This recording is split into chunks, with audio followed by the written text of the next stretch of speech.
guys can buy me dinner, but that's the end of it. The end of what? Welcome to MsMojo, and today we're counting down some fun facts about the Big Bang Theory that even the show's biggest fans might not know. Raj? Yes? Look. What am I looking at? You tell me. Non-alcoholic beer, yeah. Number 20. Howard, Leonard, and Sheldon are named after real people. They say you should write what you know, and when it came to naming the characters on the Big Bang Theory, that's exactly what the creators did. Howard Wolowitz, Caltech Department of Applied Physics. You may be familiar with some of my work. It's currently orbiting Jupiter's largest moon, taking high-resolution digital photographs. Besides being a television writer, producer, and co-creators of shows such as The Big Bang Theory, Bill Prady once worked as a computer programmer. That job not only gives him solid nerd cred when it comes to the series, but also provided the name for Howard Wolowitz, as it was the name of a programmer Prady had worked with. Oh, he speaks English. He just can't speak to women. Really? Why? He's kind of a nerd. As for Leonard and Sheldon, their names were also inspired by real people. Actually, just one real person. Television writer-producers Sheldon Leonard, of whom Prady and Chuck Lorre were fans. Number 19. A chance encounter led to the theme song. Did you know that Simon Singh's book Big Bang: The Origin of the Universe has more to do with the Big Bang Theory than just the similar titles? It was the book that Bare Naked Ladies lead singer Ed Robertson had read, and led to him freestyling a rap about the origins of the universe at a show in Los Angeles. Neanderthals developed tools, we built a wall. We built the pyramids, math, science, history, unraveling the mystery that all started with a Big Bang. And who happened to be at that show? Chuck Lorre and Bill Prady, who upon hearing said rap, asked Robertson to write the theme song for their upcoming series. To paraphrase the catchy tune, that is one mystery unraveled. Math, science, history, unraveling the mystery that all started with a Big Bang. Hey! One mystery that has never been unraveled, though, is why the timeline in the opening credits read 91,009 C instead of 91,000 BC. Number 18. Scientific episode titles. While some shows don't really seem to spend much time thinking about the titles of their episodes, The Big Bang Theory had a real method to their madness. A scientific method, that is. While each episode title makes reference to a key moment or storyline of said episode, the way they do it fits in perfectly with the science-based theme that began with the show's title. Leonard! God, this is gonna be bad. Goodbye, honey puffs. Hello, Big Bran. Each episode title is phrased in the format of a scientific theory, principle, or experiment, from the Big Bran hypothesis to the Stockholm Syndrome and the over 270 episodes in between. In Sweden, punctuality is taken very seriously. In other words, the loosey-goosey attitude in Helsinki will not fly in Stockholm. The only exception being the series' first episode, which, as is usually the case, is just called Pilot. Number 17. It set a record with back-to-back renewals. With so many shows getting canceled every year, most series are just happy to get a renewal for one more season. Well, to that, The Big Bang Theory said, "Hold our beer." Or more likely, that's our spot, as they not once, but twice got renewed for 3 more seasons in one shot. That's my spot. That ain't no Bazinga either.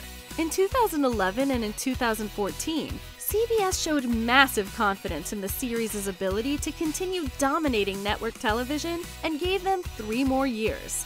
No show in the history of modern television has ever received 2 back-to-back 3-year renewals, except The Big Bang Theory. This is so exciting! Isn't this exciting? Number 16.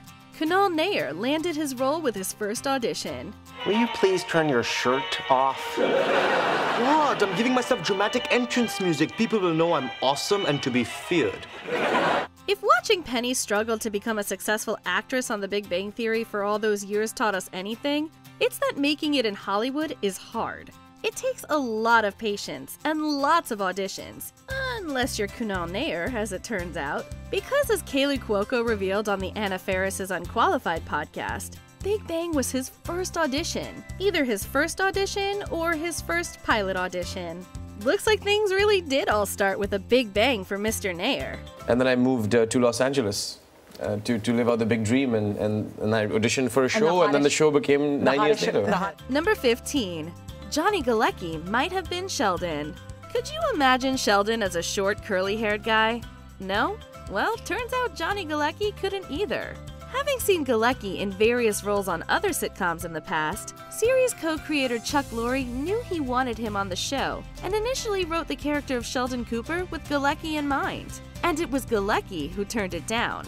I'm aware of how difficult I can be, so I just want to say thank you for putting up with me. Buddy. Having played the friend or assistant to the romantic lead in the past, Galecki wanted to do something different and play the guy who seems to have a future of romantic triumphs and difficulties. We're not sure how obvious it was at the time, but we can now say with confidence, great choice, Johnny. It's just a heart-shaped locket with a picture of Leonard's face in it. He got them all on clearance. Now move, move, move! I love you. I love you too. Number 14. Johnny Galecki's glasses didn't have lenses. Occam's razor is the idea that the most obvious answer is usually the correct one. Did you ever wonder why you never saw lights from the set reflecting off the lenses of Leonard's glasses? Well, Occam's razor would lead one to the conclusion that there were no lenses in the glasses. And in this case, Occam would be correct. Damn it, my glasses. Okay, I'm blind here, guys. Can you help me find them? Sir. Galecki wanted Leonard to have glasses, and during rehearsal for the first episode, he wore a pair with lenses in them. However, this led to the issue of light reflections and glare, especially with the shorter Galecki having to look up at his taller friend Sheldon much of the time. So when he was asked to take them off, he instead just popped out the lenses. Check it out. She's got contacts. Number 13. Jim Parsons and Mayim Bialik learned how to play their characters' instruments. What are you doing? Playing the theremin. No, I mean, what are you doing with a theremin? Playing it. Their brains weren't the only instruments the characters on the show knew how to play. Many of them could play actual instruments as well. However, while Johnny Galecki already knew how to play the cello, and Simon Helberg was an accomplished pianist, Jim Parsons and Mayim Bialik learned their instruments for their roles as Sheldon and Amy respectively. Bialik played many instruments growing up, but the harp wasn't one of them, as she told Wired magazine. I learned to play the harp for The Big Bang Theory. I'm wanted. Wanted. Dead or alive. And the same is true for Parsons and the theremin. Number 12. Lucy and Ramona wrote, If I Didn't Have You. I'd be an atom without a bomb, a dot without the com, and I'd probably still live with my mom. While the characters Lucy and Ramona Nowitzki brought mostly heartache and problems to the show, we do have them to thank for one of the most romantic moments of the series. And no, we don't mean how Ramona kissing Sheldon sent him to propose to Amy. We're talking about something that happened thanks to the actresses who portray Lucy and Ramona, Kate Micucci and Ricki Lindholm, also known as the comedy folk duo Garfunkel and Oates. It was actually these two talented ladies who wrote If I Didn't Have You, the song Howard plays for Bernadette on the anniversary of their first date. A classic happy cry moment that would never have happened if the show didn't have them. I couldn't have imagined how good my life would get from the moment that I met you, Bernadette. Number 11. There was only one set of stairs. This is my friend Simon. So yeah, this is Elevator. This is the elevator that has does not worked does not work. Day one. So we have to climb stairs. You'd think that since so many scenes take place walking up and down the stairs at the apartment building, that they would have built a full 3-flight staircase to use every time. Well, you might think that, but you'd be wrong. Instead, what they had was one flight of stairs that they would reuse and redecorate for each consecutive flight the cast walked up. Wouldn't that mean they would have to stop the scene after each flight, wait for the crew to decorate for the next floor, and then pick up the scene? Yes, it would mean that. And that's exactly what would happen. You can see these stairs go to nowhere. We actually all have to get very intimate down here like this, and he has to hold my leg. That's part of my own process. Number 10. It originally had a different title. It's no secret that The Big Bang Theory is named after the cosmological model for our universe. Before settling on this title, however, the show was initially going to be called Lenny, Penny, and Kenny. Leonard, Sheldon. Hi. Hi. Hi. Hi. Well, welcome to the building. While Penny ultimately stuck around, Lenny evolved into Leonard, and Kenny went on to become Sheldon. These changes were probably for the best, especially since the original title doesn't really tie into the show's science theme or nerdy sense of humor. Lenny, Penny, and Kenny sounds like a generic sitcom that's trying to be the next Three's Company. And we all know how frustrating Sheldon can get when he comes and knocks on your door. What the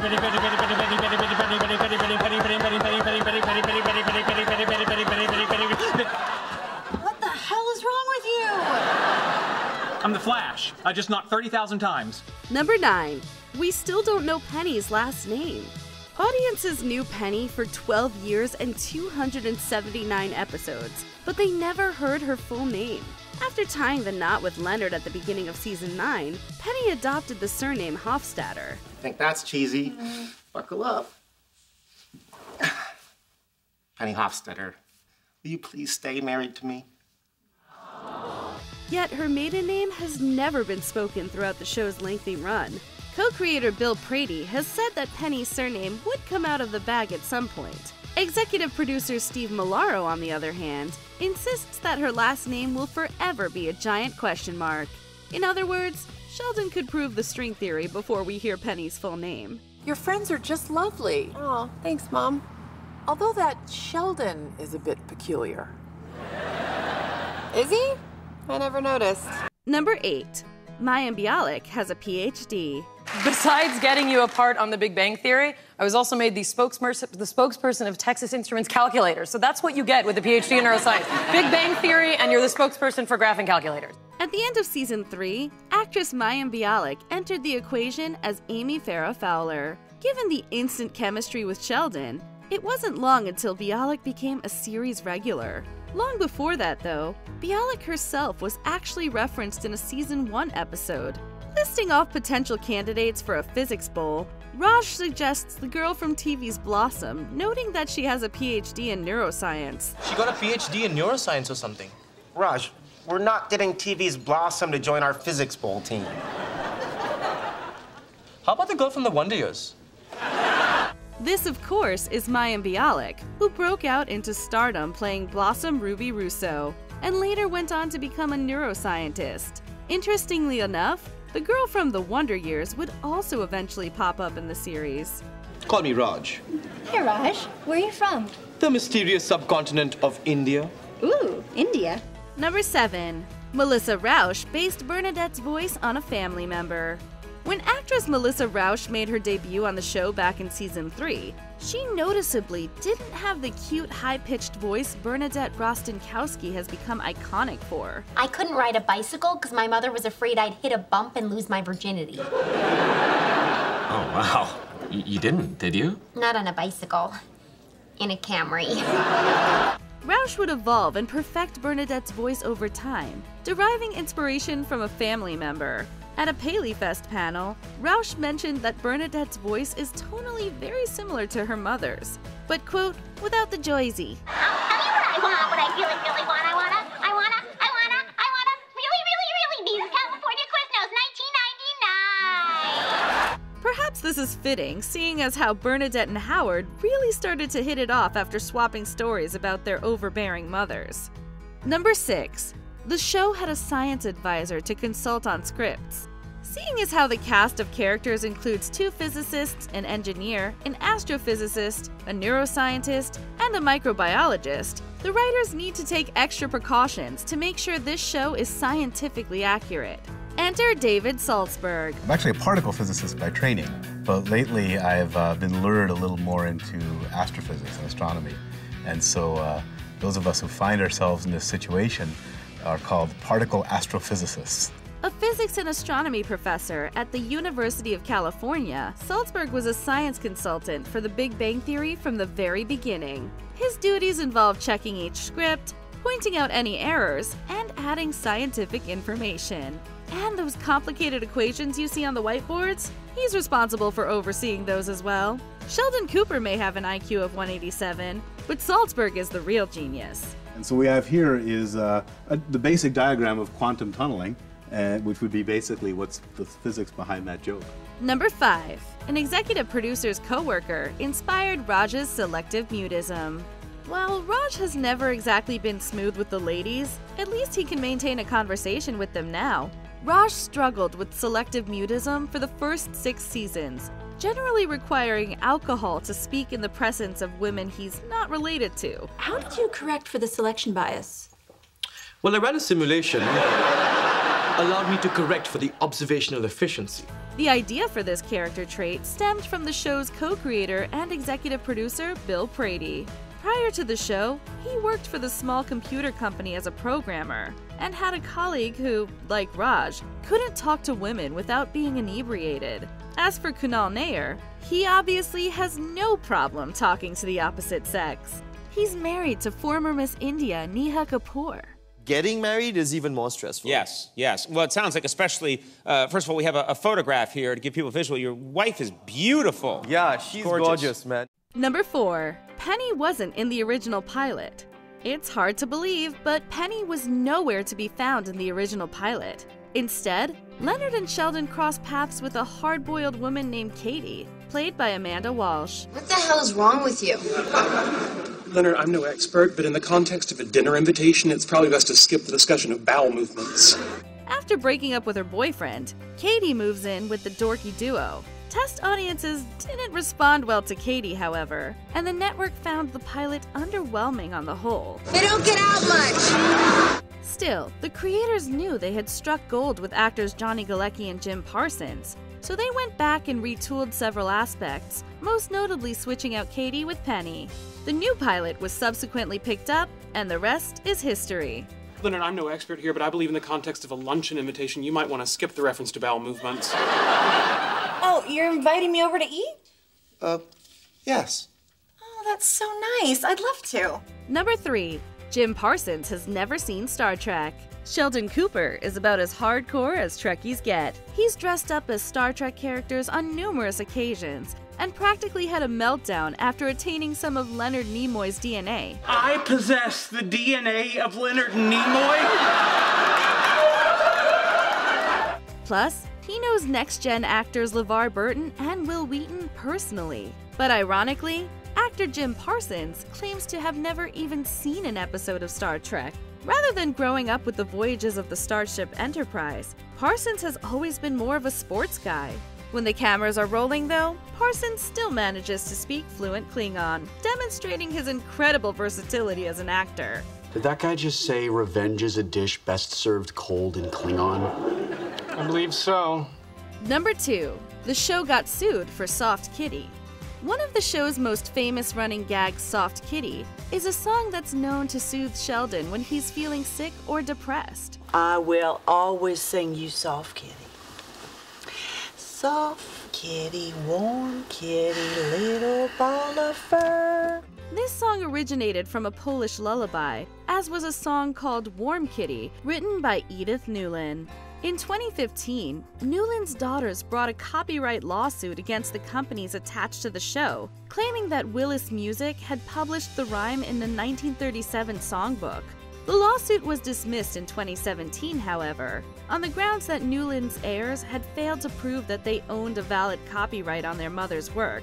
That must have made Chuck Lorre a happy kitty. Soft kitty, warm kitty, little ball of fur. Happy kitty, sleepy kitty, purr, purr, purr. Before we continue, be sure to subscribe to our channel and ring the bell to get notified about our latest videos. You have the option to be notified for occasional videos or all of them. If you're on your phone, make sure you go into your settings and switch on notifications. Number 1. Bazinga was inspired by real-life practical jokes. Bazinga has become such a popular term that it even inspired the name of a Brazilian bee species known as Euglossa bazinga. As for where Sheldon's catchphrase came from, we have writer Stephen Engel to thank for that. Howard, you are a good friend, and I wish you nothing but happiness. Bazinga, I don't. Engel would say Bazinga whenever he played a prank on another writer, like when he gave Bill Prady a scooped-out grapefruit and yelled the immortal punchline when Prady tried to eat it. Bazinga later popped up during the show's Season 2 finale, although it wasn't originally scripted, and was instead inserted at the last minute during filming. Once again, you've fallen for one of my classic pranks. Bazinga. Although it took 2 seasons to arrive, Bazinga is now practically synonymous with the Big Bang Theory. Bazinga! Did any of these Big Bang facts come as a big surprise to you? Let us know which one shocked you more than Leonard and Howard were shocked when Raj and Penny walked out of the bedroom together. It's not what it looks like.